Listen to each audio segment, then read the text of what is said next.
L'1 de gener va entrar en vigor una nova ordenança de terrasses a la ciutat. Hi ha algunes zones del districte, però, que encara esperen una normativa específica. A l'Infobarris de Sants Montjuïc d'aquesta setmana descobrim quines són i com avancen les negociacions. És un dels carrers del districte amb més presència de terrasses i l'Ajuntament està disposat a reduir el soroll que provoquen. Per això, el carrer de Blai i el de Blesa tindran una normativa específica de vetlladors.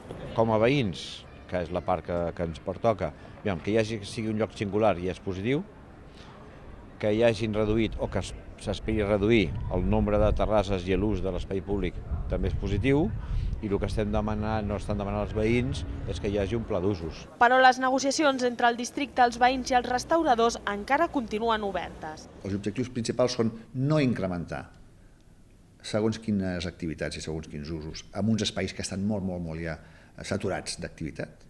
I per tant aquí hi ha un acord de diagnòstic. L'altra zona amb una normativa específica serà la plaça d'Osca. Aquí l'Ajuntament ja va intervenir fa uns mesos i va reduir el número de taules i va limitar l'horari. Els restauradors encara no saben com es regularà aquest espai, però de moment s'aplicarà l'ordenança de ciutat i podran tenir les terrasses al carrer fins més tard. De dilluns a dijous fins les 12 i els caps de setmana i les vigílies de festiu fins a la 1.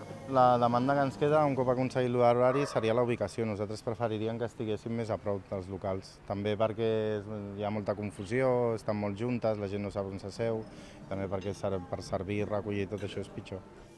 Els restauradors d'aquesta plaça podrien arribar a un acord amb l'Ajuntament durant la reunió que hi haurà la propera setmana.